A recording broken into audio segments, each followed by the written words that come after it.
Hello అండి. నేను ఇప్పుడు మీకు గాంధారి అనే ఒక అద్భుతమైన పాత్ర గురించి చెప్తానండి, మహాభారతంలోనిది.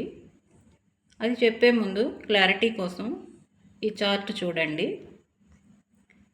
పరాశరుడు, సత్యవతి నిన్న చెప్పాను వీళ్ళ గురించి. పేరెంట్స్ ఆఫ్ వ్యాస మహర్షి. పరాశరుడు, సత్యవతి వ్యాస మహర్షికి తల్లిదండ్రులు. ఈ వ్యాస మహర్షి మహాభారతాన్ని రచించింది. ఈ వ్యాస మహర్షి వివరిస్తూ ఉంటే వినాయకుల వారు రాశారని చెప్పి చెప్పాను. ఓకేనా అండి? ఈ వ్యాస మహర్షికి జన్మించిన వాళ్ళే ధృతరాష్ట్రుడు. ఆయన పుట్టుకతోనే అంధుడండి ధృతరాష్ట్రుడు. సన్ ఆఫ్ అంబిక అనే ఆవిడికి జన్మించాడు. నిన్న చెప్పాను మీకు అంబాలిక గురించి. సో మీకు ఐడియా ఉండే ఉంటుంది. ఈ ధృతరాష్ట్రుడు అంబిక కొడుకు, గాంధారికి భర్త, కౌరవులకు తండ్రి. ధృతరాష్ట్రుడు అంబిక కొడుకు, గాంధారి భర్త, కౌరవుల తండ్రి. ఓకేనా అండి?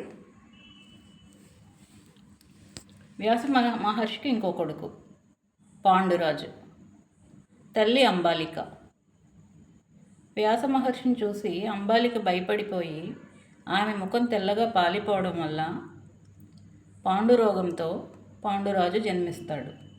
ఇది కూడా నేను మీకు చెప్పి ఉన్నాను. ఈయనకి ఇద్దరు భార్యలు, పాండురాజుకి ఇద్దరు భార్యలు, కుంతీదేవి, మాద్రి. ఈ పాండురాజు పాండవులకి తండ్రి. ధృతరాష్ట్రుడికి తమ్ముడు. ఓకేనా అండి? ఇప్పుడు గాంధారి విషయానికి వద్దాం. గాంధారి ఎవరు? ధృతరాష్ట్రుడి భార్య. ఓకేనండి? ఆయన పుట్టుకతోనే అంధుడు. సో తన భర్తకి చూపు లేనప్పుడు నాకు మాత్రం ఎందుకని చెప్పి ఆవిడ కళ్ళకు గంతలు కట్టేసుకుంటుంది. ఆ తర్వాత ప్రెగ్నెన్సీ వస్తుంది. 2 years అవుతున్నా కూడా డెలివరీ అవ్వదు.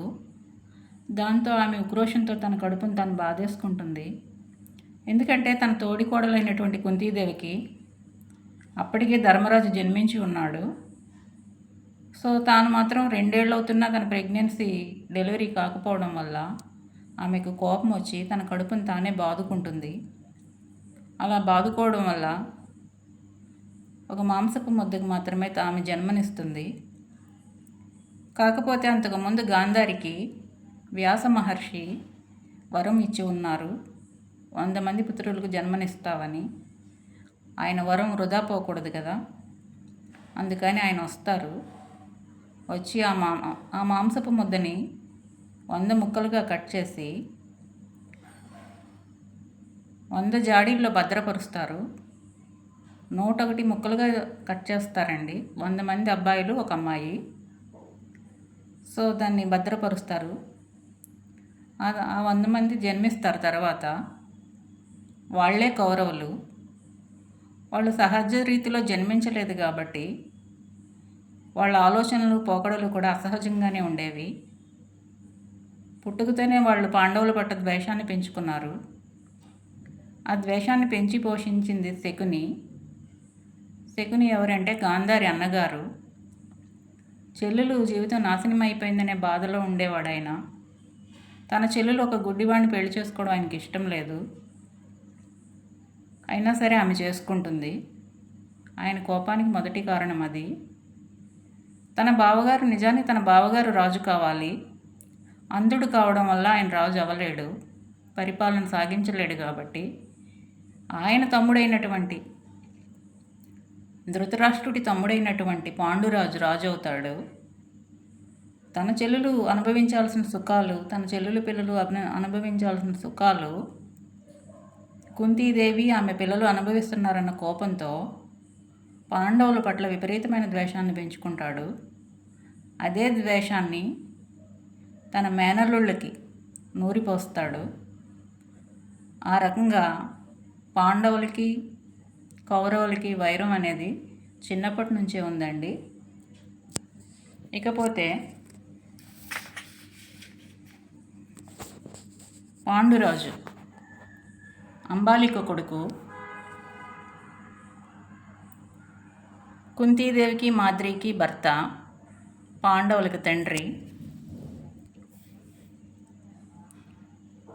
మీకు ఆల్రెడీ చెప్పాను కదండి, దూర్వాస మహర్షి కుంతీదేవికి వరం ఇచ్చాడు.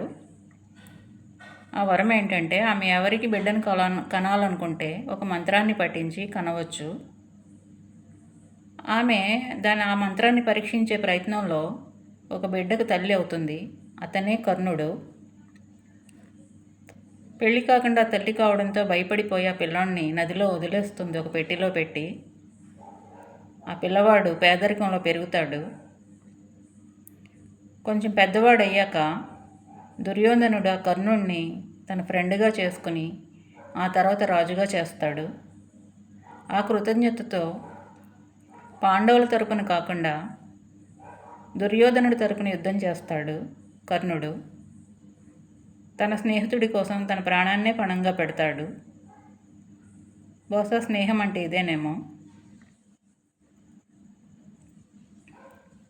కౌరవులకి పాండవులకి యుద్ధం జరిగే సమయంలో కుంతీదేవి వచ్చి కర్ణుడికి విషయాన్ని చెప్పి, నువ్వు నా బిడ్డవి, కౌరవుల పక్షం వద్దు, పాండవుల పక్షానికి వచ్చే వాళ్ళు నీకు సొంత అన్నదమ్ములు అని కాళ్ళ వేళ పడుతుంది. ఇదేదో నువ్వు ముందే చెప్పి ఉండాల్సింది, ఇప్పుడు కాదు, సమయం మీరిపోయింది, సో ఇది జరిగే పని కాదు, నన్ను క్షమించు, నేను ఎవరి జోలికి వెళ్ళను, అర్జునుడితో మాత్రమే యుద్ధం చేస్తాను, మా ఇద్దరిలో ఎవరో ఒకళ్ళే బ్రతికి ఉంటారు, యుద్ధం తర్వాత నీకు 5 కొడుకులు మాత్రం ఉంటారు, అది అర్జునుడా నేనా అనేది తెలియదు నాకు, ఆ 5లో అర్జునుడు ఉంటాడో నేనుంటానో తెలియదు, మొత్తం మీద నీకు 5 కొడుకులు అయితే ఉంటారు, నేను ఎవరి జోలికి వెళ్ళను, అర్జునుడిని మాత్రం వదిలిపెట్టనని చెప్పి అంటాడు. తల్లే అయినప్పటికీ కూడా ఆమె చేసిన తప్పు వల్ల ఏమీ చేయలేక ఆమె రోధిస్తూ వెళ్ళిపోతుంది. ఇలా ఉంటాయి మనం చేసే తప్పులు. ఓకేనా అండి? ఇంకా అవ్వలేదండి, కొంచెం ఉంది. కౌరవులకి పాండవులకి యుద్ధం జరిగిన తర్వాత చివరికి దుర్యోధనుడు మాత్రమే మిగులుతాడు.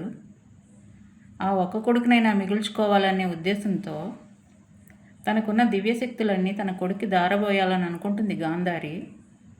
ఎంతైనా తల్లి కదా, మంచోడైనా చెడ్డోడైనా కొడుకుని ప్రేమించకుండా ఉండలేదు, అది తల్లి ప్రేమ అలాంటిది. ఈవిడేమీ మినహాయింపు కాదు తల్లి ప్రేమకు. సో తన కొడుకుని ఎలాంటి వస్త్రధారణ లేకుండా తన ముందుకు రమ్మని అడుగుతుంది. ఎందుకంటే ఇప్పటి వరకు ఆమె కళ్ళకు గంతలు కట్టుకుని ఉంది ఎన్నో సంవత్సరాలుగా. అందువల్ల ఆ కళ్ళలో విపరీతమైన శక్తి దాగి ఉంది. తన శక్తినంతా తన కొడుక్కి ఇస్తే అతన్ని ఎవరు ఓడించలేరనే ఉద్దేశంతో ఆమె అతన్ని ఎలాంటి వస్త్రధారణ లేకుండా తన ముందుకు ఒకసారి వచ్చి కనపడమని చెప్తుంది. దుర్యోధనుడు అందుకు సిద్ధపడతాడు. కానీ కృష్ణుడు ఉన్నాడు కదా, సర్వకాల సర్వావస్థల్లో పాండవులతో పాటు ఉండే కృష్ణుడికి ఇవన్నీ తెలియనివి కాదు కదా. అందువల్ల